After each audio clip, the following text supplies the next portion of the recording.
아직도 왕이 되고 싶지 않으십니까? 저 깃발에 용이 왜 두 마리인 줄 아느냐? 1592년 4월 13일 부산을 통해 외놈들이 쳐들어온 임진왜란이 발발합니다. 그리고 임금 앞에서 신하들이 논쟁을 벌이고 있습니다. 그때 임진왜란이 발발하고 보름 만에 충주까지 무너져버린 시점이었죠. 이에 왕인 선조는 난 외놈들 손에 죽을 수가 없다. 임금이 죽더라도 천자가 있는 명나라에 가서 죽을 것이다. 조정을 벌이겠다는 명으로 건너가서 생각을 합니다. 엎드려 빌더라도 원군을 데리고 오겠다. 이에 전하, 반대를 하는데요. 황송한 말씀이오나 싸우는 척이라도 해야 원군을 보내주지. 아이, 그게 무슨 망발이오? 아니다. 선조 임금이 반전을 때립니다. 그 말이 일리가 있다. 그렇다면 남겠다는 건가 누구라도 여기 남아 있어야지. 싶었는데 모조리 명으로 건너가겠다고 하면 받아나 주겠는가? 자기 태타를 남기겠다는 거였죠. 그리고 그 다음날 평안도 강계로 가서 신철 장군에게 이 교지를 전하거라. 그럼 너를 마음이 급했던 선조는 임금처럼 떠받들 것이다. 하루 만에 광해를 세자로 책봉합니다. 어찌 그런 대업을 맡을 수 있겠나이까? 그리고 왕의 역할을 위임한 거죠. 광해가 정말 왕이 되면 명으로 따라간 우리는 어떻게 되는 거요? 세자 책봉에도 반대했는데. 이 와중에도 신하들의 정치 계산기는 열심히 돌아가고 있고 바로 다음날 선조는 명으로 광해는 평안도로 피난길을 오릅니다. 일개 꼴수령 행차만도 못하니. 그리고 광해 호위를 맡은 건 잘 듣거라. 약간의 정규군과 대립군이었는데요. 왕세자 저하를 모시는 막중한 역할을 가벼이 여기고 세자 저하에게 털끝만큼이라도 해가 생긴다면 이놈들 전부 차명을 면치 못할 것이다. 알겠느냐? 하지만 소인들의 책무는 다 하겠습니다만 세자 호위 역할은 한 달 뒤면 약주된 기간도 끝나니 그땐 다시 돌아와서 식솔들을 돌봐야 합니다. 대립군의 영역은 아니었죠. 이런 불만에 대해 당근을 던져줍니다. 우리 본조는 강계에 도착하는 즉시 무과를 치를 것이네. 전란 중이니 화살을 쏠 수만 있으면은 모두 관직을 받고 정규군이 될 거야. 그러면은 소인들도 포조를 할 수가 있는 것입니까? 어디 보졸 뿐이겠는가. 이제는 남의 군역 대신 살면서 수대접 받는 일은 없을 거야. 자네들 출 잘 선 거야. 관직에 오를 수 있다는 신락 같은 희망을 품은 대립군과 전시기간 조정을 맡아야 되는 왕의 대타 광해, 그들의 행렬은 평안도를 향합니다. 그리고 파천과 분조 사실은 외놈들 귀에도 들어갑니다. 셋이 시대 들어와요. 광해를 잡기 위한 대규모 부대가 편성이 되고 바로 추격을 합니다.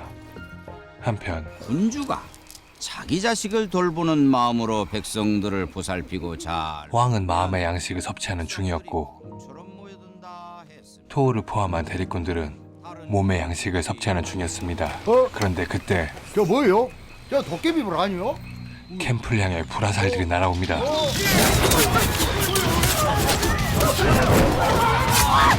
일순간 캠프는 아수라장이 되고 토우는 광해의 신변부터 보호합니다.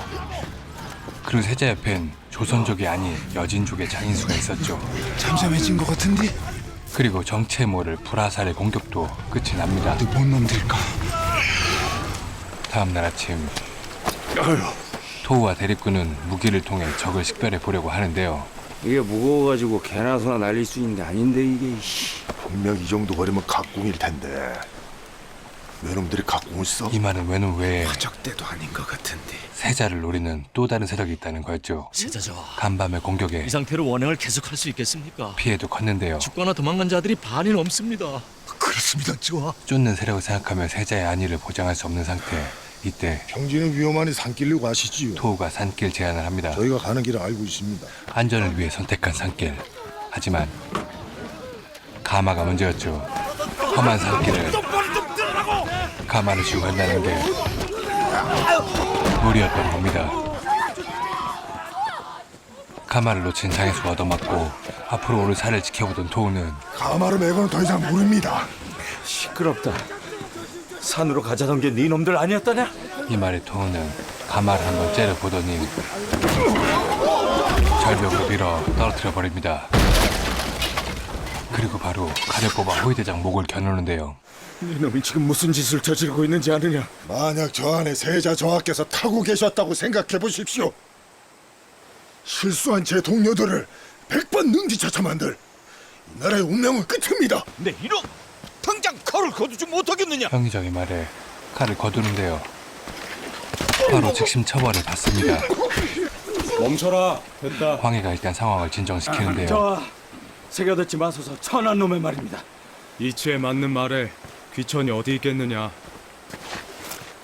그리고 그깟 너가 따위 내 진즉에 타기도 싫었다. 갈 길이 머니 어서 가자. 그리고 다시 발걸음을 재촉해 봅니다. 이럴 거였으면 힘좋겠지. 내 말이 가야 할 길은 아직 첩첩산중. 행렬을 이끌던 토우가 갑자기 걸음을 멈춥니다. 뭔가 이상한 인기척을 감지한 듯한 토우. 왜 그래? 뒤따르던 강에도 발걸음을 멈추는데 그때 살이 날라옵니다. 그리고 정체불명의 사객들이 행렬을 향해 달려오는데요.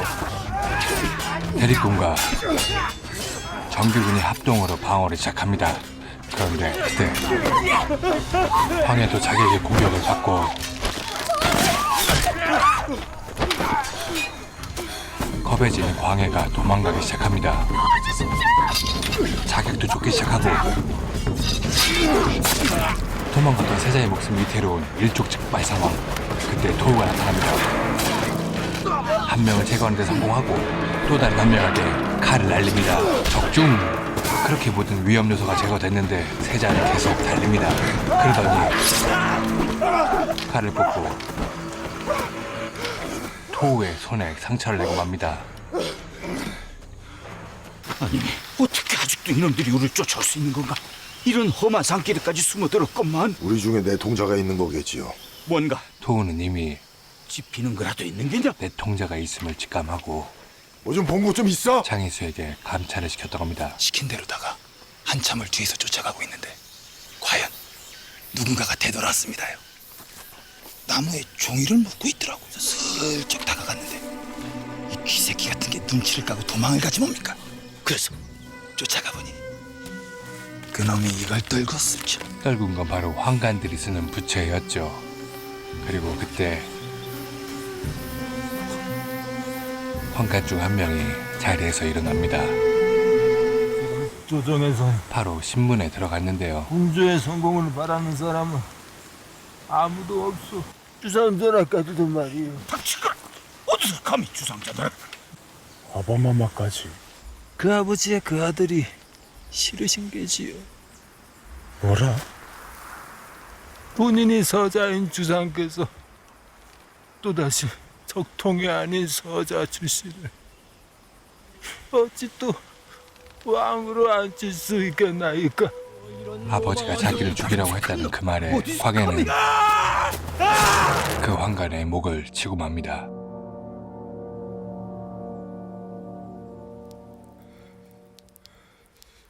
그날 밤 절벽 끝에 광해가 서 있습니다. 벼랑 끝으로 발걸음 옮기던 그때 토우가 잡아챕니다. 아버지는 명으로, 아들은 저승으로. 도망치는 게 이 나라 왕가의 내륙이옵니까? 이에 광해는 애비마저도 버린 자식이 못난 소리를 합니다. 더 살아서 무엇하랴? 내 주가 다음 세계 그저 범부의 자식으로. 그렇게 신세한탄이 나고 있을 그때 국수야! 여기 섰어! 국수가 왜? 광해를 잡는데요. 지혜비조 전부 잡아먹어 한 달이 전수. 썩은 줄이라는 게 확인됐으니 어차피 왕되긴 틀린 것 같은데 이게 다 무슨 소용이요? 외놈들에게 붙자는 겁니다. 목숨 보존하려면 외놈들 품 안이 더 나을 거요. 칼 버려! 네가 이러면 우리 다 죽어! 어차피 나를 괴롭히면 원수고 나를 어여뼈기면 내 왕인 것이오. 토우가 결단을 내립니다. 그럼 차라리 여기서 목 베어버려. 돌이킬 수 없게. 네가 한나라의 세자목을 벨 배짱이 있다면 그럼 난 저 밑에 있는 놈들 싹 다 죽이고 너 따라가. 난 내 민족을 다 벨 배짱을 보여주겠다라는 거였죠. 그때 차라리 여기서 끝내다오. 광해도 입을 엽니다. 날 죽여도 탓하지 않으마. 그래서 너의 울분이 풀린다면 자신을 죽여도 좋다는 어서 세자의 말에 국수의 마음속에 있던 분노와 불안이 가라앉습니다. 물을 건너던 행렬 앞에 뭔가 떠내려옵니다. 수십 교에 달하는 일반 백성들의 시신이었는데요. 그거 없어요. 잘라낸 것이요. 외놈들의 전족복으로 하기 위해서.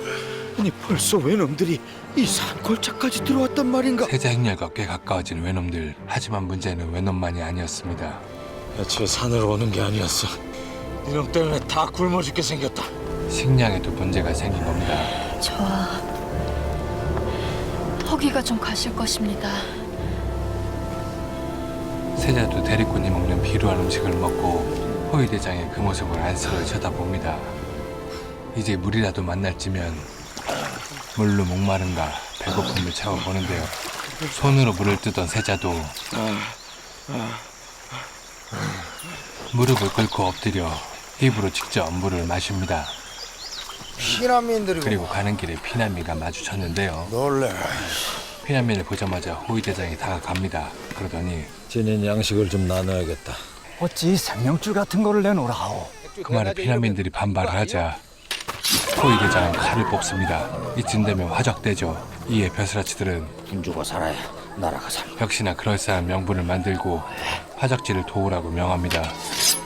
백성을 보호하고 지켜야 되는 왕과 조정이 백성을 괴롭히고 백성의 식량을 약탈하고 있는 거였죠. 반면 토우는 호위 대장을 막아서고 있는데요. 그때 그만하시오! 결국 광해가 나섭니다. 조정이 못난 덕에 외적들이 국토를 유린하여 백성들이 죽고 터전을 잃고 도망치고 있다. 그런데 내가 이들의 양식까지 빼앗아 내 배고픔을 달래라는 말이냐? 이 말에 호위 대장은 부끄러워지고 우리의 백성들은 기꺼이 음식을 나눕니다. 여기서 장인수의 존재감은 빛이 납니다. 저와 드시옵소서. 백성이 차려준 밥을 백성들과 함께 먹어보는 광해. 그리고 광해는 세상 제일 맛있는 진짜 밥의 맛을 처음으로 느껴봅니다. 이렇게 계곡에서 평상 깔고 먹는데 뭔가 허전하죠? 그래 국수야. 네 소리 한 자락 뽑아봐라. 됐어. 지금 소리가 나온다요. 곡소리란 몰라도. 그렇게 거절한 국수에게 원래 가문은 구슬 때 더 와닿는 법이다. 광해가 한마디 합니다. 해보거라. 하지만 쭈뼛거리며 주저하는 국수. 국수야. 이에 광해는 지난밤에 이어 또 내 청을 안 들어줄 것이냐? 간밤에 이길 끄냅니다. 아니옵니다. 알고 보면 뒤끝 장렬. 어야. 뒤끝덕에 소리가 시작되고 간만에 백성들은 마음의 위로를 받습니다. 그리고 갑자기 광해는 춤 사이를 선보이는데요. 저와 내 목숨보다 귀한 밥을 얻어먹었는데 해줄 것은 없고 저들의 시름이나 달래주리라. 그렇게 광해의 춤과 국수의 노래로 산속 버스킹 공연이 만들어집니다.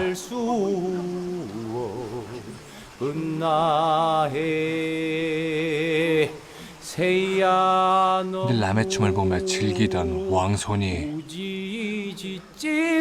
백성들을 위해 춤을 추고 있는 겁니다.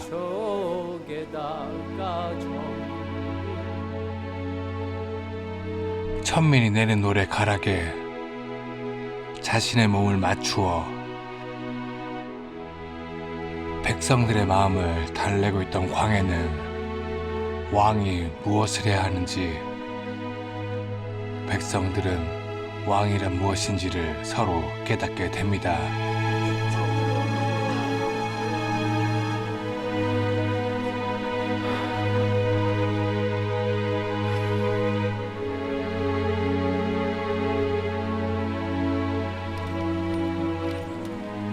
왕과 조정이 아직 살아있음을 느끼고 희망적인 발걸음을 이어가는데요. 가자마자 방을 붙여서 의병들을 모아야 할 것이야. 묵가도 파는 거 쉽지? 근데 묵가 시험은 어려워요? 싸움 잘하던데. 자네 정도면 충분해. 이번 언행글만 끝나면 좋은 일 있지 않겠나? 그렇게 처음으로 희망적인 얘기를 하고 있을 그때 벼랑간 화살이 목에 꽂힙니다. 화살을 쏜 놈들은 바로 그 자객. 광해부터 보필하던 호위대장 눈에 광해를 향해 날아오는 수십 개의 화살이 들어오는데요. 호위대장은 몸을 방패 삼아 화살들을 다 막아냅니다.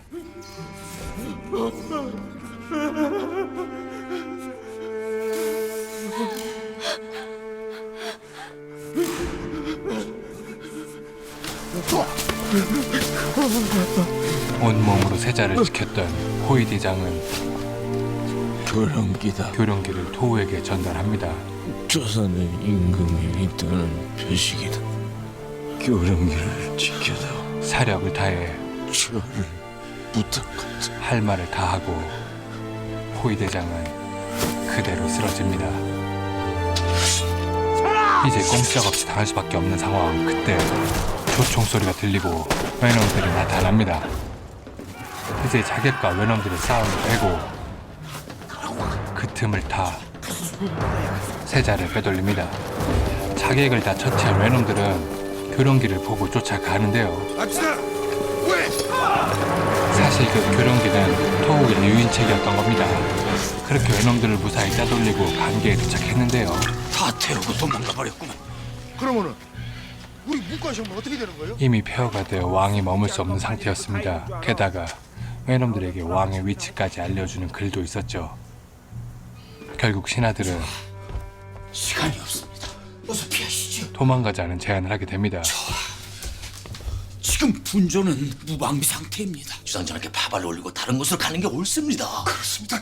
그렇게 도망가자고 설득을 하고 있던 그때 토우가 들어옵니다. 그리고 설상가상으로 저희는 그만 떠나겠습니다. 떠나겠다는 거죠. 아직 안 되네. 하지만 보다시피 호위 병력이 하나도 없지 않은가. 놔줄 리 없죠. 아니 저희가 뭘 또 그렇게 무섭게 째려봐도 그리고 묵과시험은 억울한 건 억울한 거죠. 보내십시오. 이에 보내자는 광해. 저들은 약조를 지키지 않았습니까? 약속했던 노동은 제공했지만 보상이 없는 거죠. 오히려 못 지킨 것은 우리입니다. 돌아들 가시게. 죄송합니다. 아닐세. 그리고 이건 토우가 뭔가 꺼내 보이는데요. 소인이 지낼 만한 물건이 아닌데 더합니다. 교령기를 반납하고 짧은 목례를 마지막으로 세자 곁을 떠납니다. 이제 복무 기간도 끝나고 대립군이 아닌 일반인으로서 걸어가고 있던 그때 대규모의 외놈 병사들을 보게 됩니다. 왜군들이 벌써 이렇게 가까이 왔어. 이 관계로 가는 것이 확실한데. 알려라도 줘야 하는 거 아닌가요? 아무래도 알려줘야겠어. 세자에게 알리려는 토우. 형님 왜 이러는 거요? 계속해서 널 가. 혼자 가서 얘기해주면 돼. 아이고 진짜 이럴 거요? 토우는 말에 올라 세자가 있는 곳으로 향합니다. 토우는 세자에게 이 사실을 바로 알리는데요. 외놈들이 이쪽으로 몰려오고 있습니다. 왜군들이 이 말에 벼슬아치들은 빨리 가야 됩니다. 모르십니까? 도망가야 되는 명분을 또 얘기합니다. 저는 아직 정식 세자가 아니십니다. 명예 허락이 있어야 비로소 세자가 되시는 겁니다. 명예 환심을 사는 게 급선무입니다. 명분은 그거였고 자남인 저하를 옹립하느라 목숨을 건 속내는 이거였죠. 저희 신료도 생각도 하소서. 하지만 광해는 백성들이 눈에 걸립니다. 이 마음을 알아챈 토우. 백성들을 피신시킬 곳은 있습니다. 어딘가.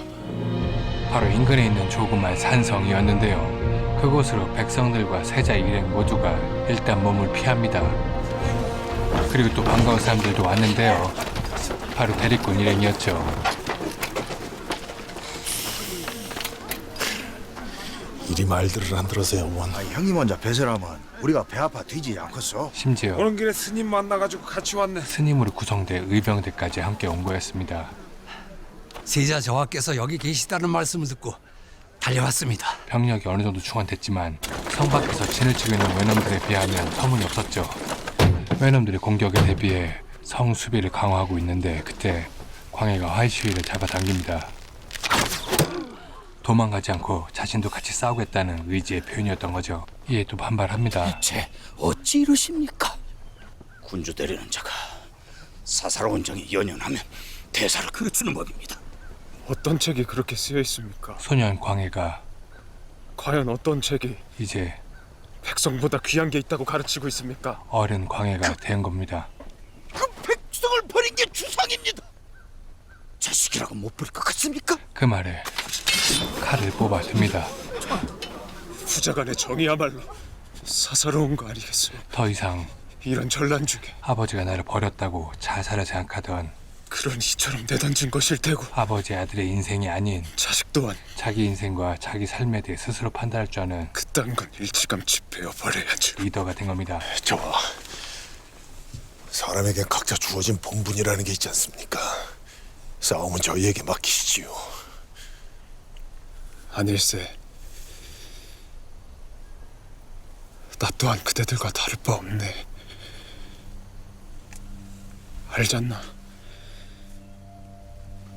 나도 누군가를 대신해 여기까지 이렇게 와 있다는 거.